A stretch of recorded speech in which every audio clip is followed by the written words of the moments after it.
क्या आपने कभी महसूस किया है कि जीवन में सब कुछ करने के बाद भी वही परिस्थितियां बार बार लौट आती हैं, जैसे कोई अदृश्य शक्ति दिशा तय कर रही हो? प्राचीन योग परंपराएं कहती हैं कि यह शक्ति बाहर नहीं, आपके भीतर बह रही है। मानव शरीर में 72,000 नाड़ियां हैं, लेकिन उनमें से कुछ ही जीवन की दिशा तय करती हैं। जब इनमें से कोई एक विशेष नाड़ी सक्रिय होती है, तो सोच, निर्णय और घटनाएं अपने आप बदलने लगती हैं। आज की यह यात्रा उसी रहस्य को छूने वाली है, जहां किस्मत बदलना नहीं, समझ में आना शुरू होती है। बहुत लोग यह मानते हैं कि किस्मत कोई बाहर से मिलने वाली चीज है, जैसे कोई अचानक घटित हुआ संयोग या किसी अदृश्य शक्ति का दिया हुआ उपहार। लेकिन भारत की प्राचीन आध्यात्मिक परंपराएं कुछ और ही कहती हैं। वे कहती हैं कि किस्मत बाहर नहीं, भीतर जन्म लेती है। और यह भीतर केवल मन या विचारों तक सीमित नहीं है, बल्कि शरीर के सूक्ष्म तंत्र तक फैला हुआ है। जब ऋषियों ने मानव शरीर को देखा, तो उन्हें वह केवल हड्डी मांस का ढांचा नहीं लगा, बल्कि एक चलता फिरता ब्रह्मांड प्रतीत हुआ, जिसमें नदियां हैं, आकाश है, और उन सबको जोड़ने वाला एक अदृश्य जाल है। इसी जाल को नाड़ियों का जाल कहा गया। कहा जाता है कि मानव शरीर में 72,000 नाड़ियां हैं, और हर नाड़ी किसी न किसी स्तर पर चेतना, ऊर्जा और कर्म से जुड़ी हुई है। प्रश्न यह नहीं है कि क्या ये नाड़ियां हैं, बल्कि प्रश्न यह है कि क्या इन नाड़ियों में से कोई एक आपकी पूरी किस्मत की दिशा बदल सकती है। जब कोई साधक पहली बार इस प्रश्न से टकराता है, तो वह इसे कल्पना मानकर छोड़ देता है। लेकिन जब ध्यान गहराता है, जब भीतर की आवाज तेज होने लगती है, तब शरीर अपने रहस्य खोलना शुरू करता है। ऋषियों ने अनुभव किया कि सभी नाड़ियां समान नहीं हैं। अधिकतर नाड़ियां तो केवल शरीर को चलाने का कार्य करती हैं, जैसे सांस, रक्त और स्नायु संचालन। लेकिन कुछ नाड़ियां ऐसी हैं जो केवल शरीर से नहीं, भाग्य से जुड़ी होती हैं। ये वे मार्ग हैं जिनसे होकर चेतना ऊपर या नीचे की ओर बहती है। और यही बहाव तय करता है कि जीवन में बार बार वही परिस्थितियां क्यों लौट आती हैं, क्यों कुछ लोग बिना प्रयास के ऊपर उठते दिखाई देते हैं, और क्यों कुछ लोग हर बार प्रयास करने के बाद भी वहीं के वहीं रह जाते हैं। किस्मत का रहस्य कर्म से जुड़ा है, लेकिन कर्म केवल बाहरी क्रिया नहीं है। कर्म वह ऊर्जा है जो किसी नाड़ी में प्रवाहित होती है। जब ऊर्जा एक सीमित मार्ग में बहती है, तो जीवन भी सीमित हो जाता है।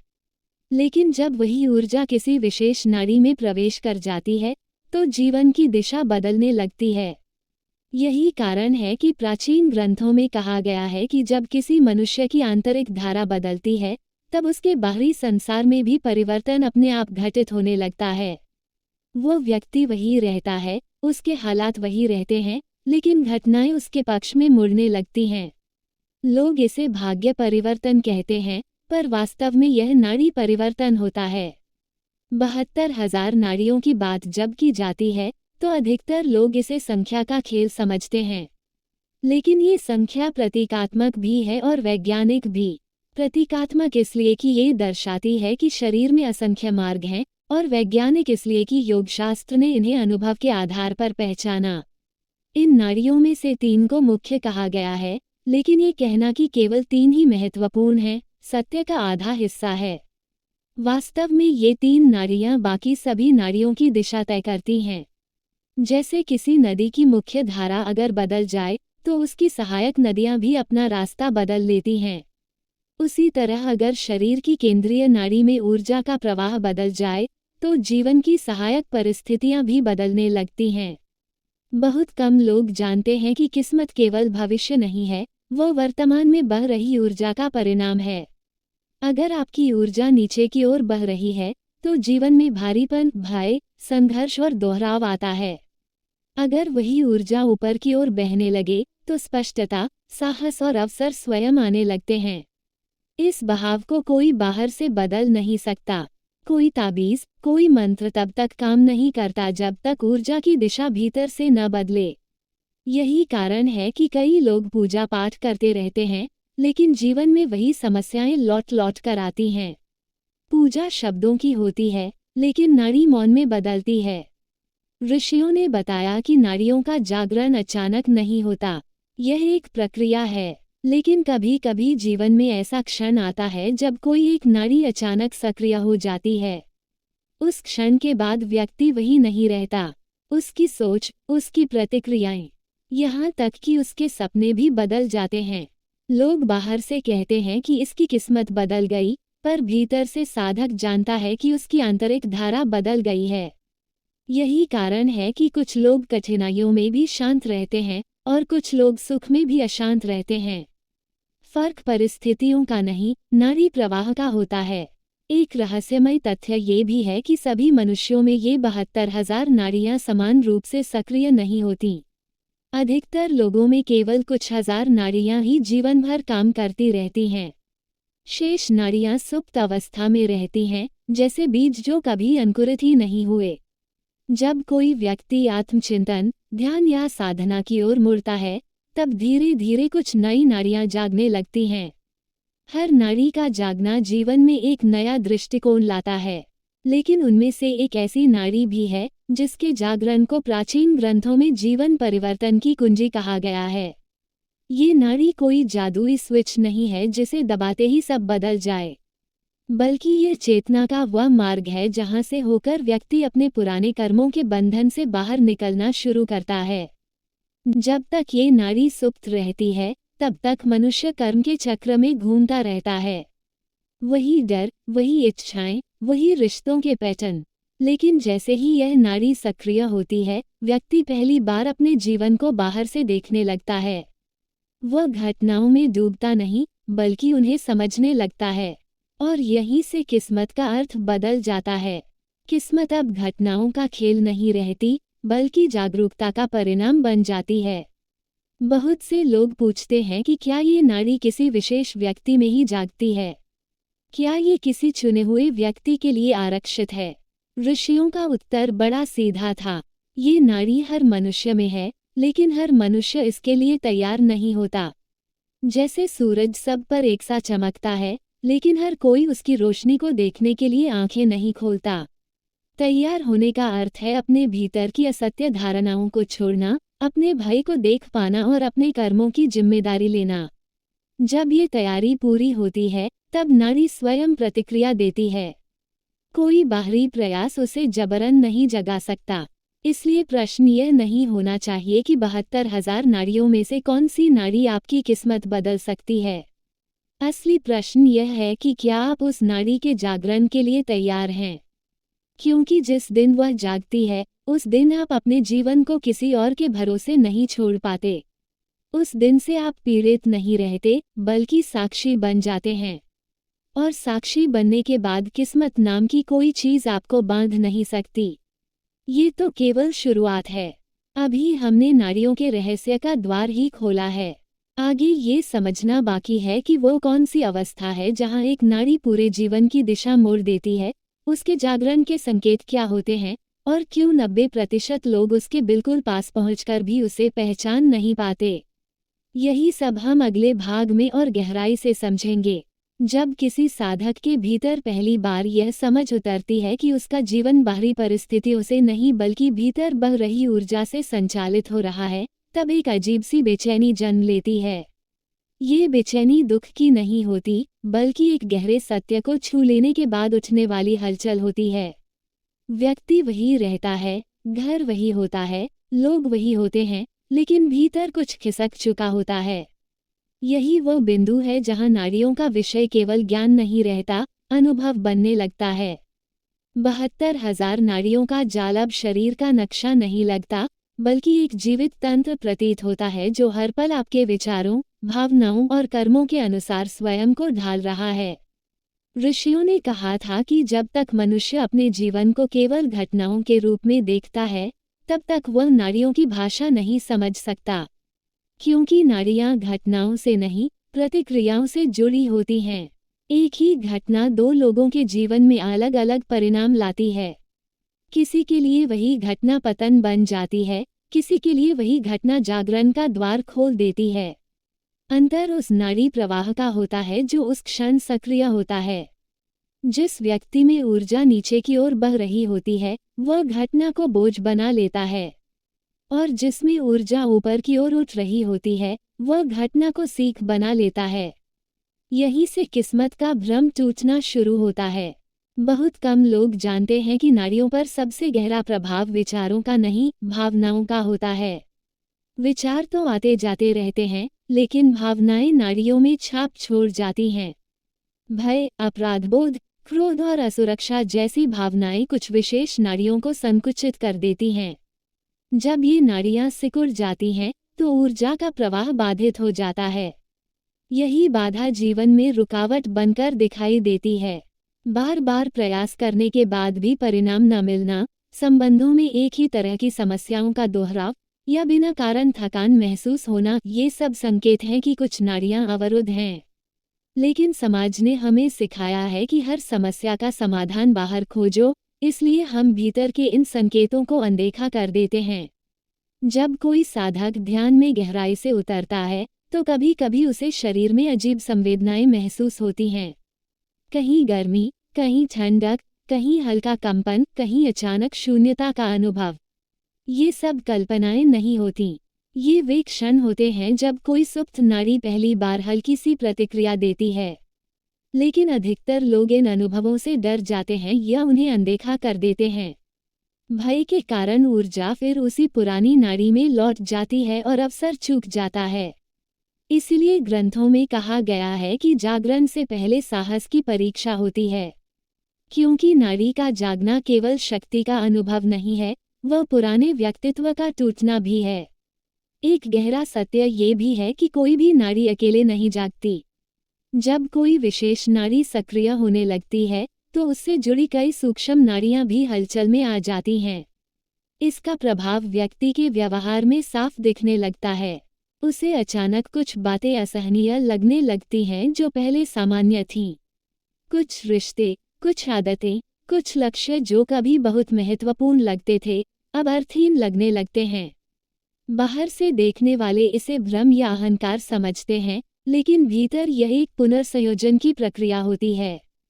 जैसे घर की नींव बदली जा रही हो और ऊपर की दीवारें अस्थिर महसूस होने लगें। ऋषियों ने जिस नाड़ी को जीवन परिवर्तन की कुंजी कहा, उसके जागरण का सबसे पहला संकेत है साक्षी भाव का जन्म। व्यक्ति अपने विचारों को देख पाता है, भावनाओं को पहचान पाता है और प्रतिक्रियाओं के पहले एक छोटा सा अंतराल महसूस करता है। यह अंतराल बहुत छोटा होता है, लेकिन यही अंतराल भविष्य को बदल देता है। क्योंकि यहीं पर कर्म रुकता है और चेतना शुरू होती है। जब तक प्रतिक्रिया तुरंत होती है, तब तक वही पुराने कर्म बनते रहते हैं। लेकिन जैसे ही यह अंतराल पैदा होता है, व्यक्ति पहली बार स्वतंत्रता का स्वाद चखता है। यही वह क्षण है जहां किस्मत के पुराने चक्र में दरार पड़ती है।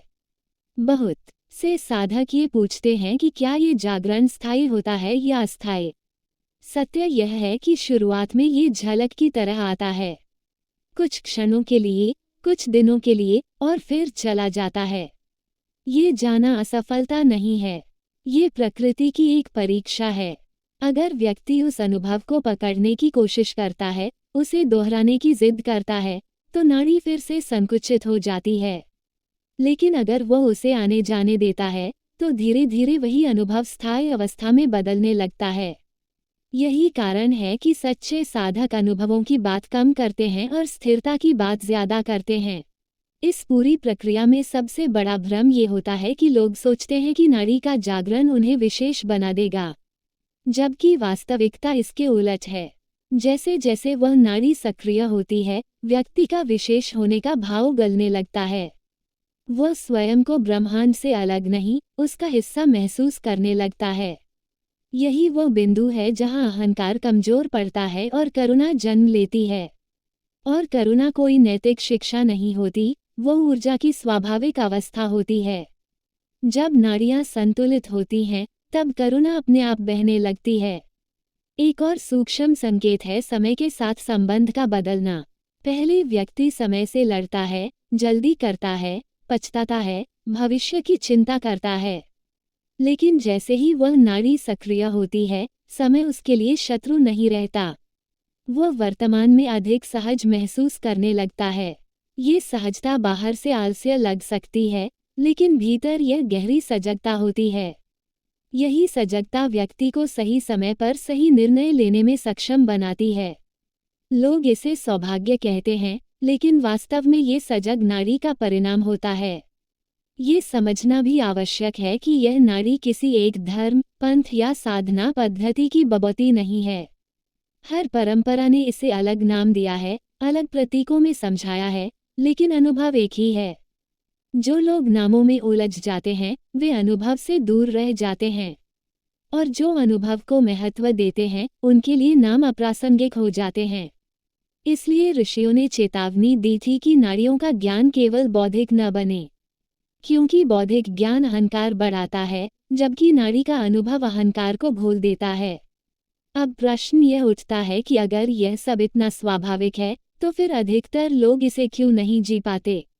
इसका उत्तर कठोर है लेकिन सत्य है, क्योंकि अधिकतर लोग अपने दुख से भी चिपके रहते हैं। उनका दुख ही उनकी पहचान बन जाता है, और जिस दिन नारी का जागरण होता है, उस दिन दुख की यह पहचान टूटने लगती है। यही टूटन डर पैदा करती है। व्यक्ति पुराने दर्द को छोड़ने से डरता है, क्योंकि वही उसे जाना पहचाना लगता है। और जब तक ये डर बना रहता है, नारी पूरी तरह खुल नहीं पाती। इसलिए नारी का जागरण कोई उपलब्धि नहीं है, बल्कि एक त्याग है। पुराने स्वयं का त्याग, पुराने पैटर्न का त्याग, और उस कहानी का त्याग जिसे आप अब तक अपनी किस्मत कहते आए हैं। जब ये त्याग गहराई से घटता है, तब जीवन में एक नई कहानी शुरू होती है। लेकिन उस कहानी को शब्दों में बांधना कठिन होता है, क्योंकि वह अनुभव शब्दों से पहले घटता है। अभी भी यह यात्रा पूरी नहीं हुई है। आगे ये समझना बाकी है कि इस नारी के पूर्ण सक्रिय होने पर जीवन कैसा हो जाता है, किन संकेतों से यह पहचाना जा सकता है कि ऊर्जा स्थायी रूप से दिशा बदल चुकी है, और कैसे बिना किसी जबरदस्ती के, बिना किसी अति के, इस प्रक्रिया को जीवन का हिस्सा बनाया जा सकता है। यही सब हम अंतिम भाग में समझेंगे, जहां किस्मत शब्द का अर्थ पूरी तरह बदल जाएगा। जब कोई साधक इस यात्रा के तीसरे चरण में प्रवेश करता है, तब सबसे पहली चीज जो भीतर स्पष्ट होती है, वो ये कि अब पीछे लौटने का रास्ता नहीं है। यह कोई डरावनी बात नहीं होती, बल्कि एक गहरी स्वीकृति होती है। जैसे कोई नदी समुद्र के करीब आकर यह जान ले कि अब उसे वापस पहाड़ों की ओर नहीं मुड़ना है। नारी का पूर्ण सक्रिय होना भी कुछ ऐसा ही अनुभव होता है। इसमें कोई विस्फोट नहीं होता, कोई चमत्कारिक दृश्य नहीं दिखता, बल्कि एक गहरी शांति उतरती है। यही वह शांति है जिसे बाहर से देखने वाले लोग किस्मत बदल जाना कहते हैं। जब वह विशेष नारी स्थायी रूप से सक्रिय होने लगती है, तब व्यक्ति के जीवन में घटनाएं बदलती नहीं, उनका असर बदल जाता है। पहले जो परिस्थितियां तोड़ देती थीं, अब वही परिस्थितियां भीतर की स्पष्टता को और मजबूत कर देती हैं। यह कोई भावनाओं का खत्म हो जाना नहीं है, बल्कि भावनाओं का शुद्ध हो जाना है। दुख आता है, लेकिन भीतर नहीं टिकता। सुख आता है, लेकिन पकड़ नहीं बनाता। और यही संतुलन वो बिंदु है जहां कर्म का पुराना चक्र ढीला पड़ने लगता है। अब कर्म प्रतिक्रिया से नहीं, सजगता से जन्म लेते हैं। ऋषियों ने कहा था कि जब यह नारी पूर्ण रूप से जागृत होती है, तब व्यक्ति का जीवन प्रयास से नहीं, प्रवाह से चलने लगता है। इसका अर्थ यह नहीं कि वह कुछ करता ही नहीं, बल्कि वह जो करता है, उसमें संघर्ष नहीं होता। उसके निर्णय भीतर की स्पष्टता से निकलते हैं, इसलिए उनमें पश्चाताप नहीं होता। लोग पूछते हैं कि आपको कैसे पता चल गया कि यही सही है। वो मुस्कुरा देता है, क्योंकि उसे पता होता है कि यह जानना शब्दों में समझाया नहीं जा सकता। ये वही अवस्था है जहां बुद्धि शांत हो जाती है और विवेक स्वतः काम करने लगता है। इस अवस्था में पहुंचने के बाद सबसे बड़ा परिवर्तन ये होता है कि व्यक्ति स्वयं को पीड़ित मानना छोड़ देता है। वो ये कहना बंद कर देता है कि मेरे साथ ऐसा क्यों हुआ। अब वो पूछता है, यह मुझे क्या दिखाने आया है। यही प्रश्न जीवन की दिशा बदल देता है, क्योंकि जब तक क्यों का प्रश्न है, तब तक आप अतीत में फंसे रहते हैं, और जब क्या का प्रश्न उठता है, तब आप वर्तमान में प्रवेश करते हैं। वर्तमान में रहना ही उस नारी की सबसे बड़ी पहचान है, क्योंकि वही नाड़ी समय के बंधन को ढीला करती है। बहुत से लोग यह मान लेते हैं कि इस अवस्था में पहुंचने के बाद जीवन से समस्याएं समाप्त हो जाती हैं। यह एक भ्रम है। समस्याएं आती हैं, लेकिन वे अब समस्या नहीं लगती। वे जीवन के स्वाभाविक उतार चढ़ाव बन जाती हैं। जैसे मौसम बदलता है, वैसे ही परिस्थितियां बदलती हैं। व्यक्ति उनके साथ लड़ता नहीं, उनसे सीखता है। यही सीख धीरे धीरे उसे उस अवस्था तक ले जाती है जहां वह स्वयं को जीवन का कर्ता नहीं, सहभागी महसूस करने लगता है। और यही सहभागिता उसे हल्का बना देती है। इस नाड़ी के पूर्ण जागरण का एक और सूक्ष्म संकेत है अकेलेपन का समाप्त हो जाना। व्यक्ति अकेला हो सकता है, लेकिन उसे अकेलापन महसूस नहीं होता। भीड़ में भी वह स्वयं में स्थित रहता है। यह कोई विरक्ति नहीं है, बल्कि गहरी जुड़ाव की अवस्था है। वो हर प्राणी में वही चेतना देख पाता है जो उसमें बह रही है। इसलिए तुलना, ईर्ष्या और प्रतिस्पर्धा स्वतः गिरने लगती हैं। जब तुलना गिरती है, तभी किस्मत का बोझ भी उतरता है। क्योंकि किस्मत का बोझ दरअसल तुलना का बोझ होता है। अब प्रश्न उठता है कि क्या हर व्यक्ति इस अवस्था तक पहुंच सकता है? उत्तर फिर वही है, ये किसी के लिए रोकी नहीं गई है, लेकिन ये किसी को दी भी नहीं जाती।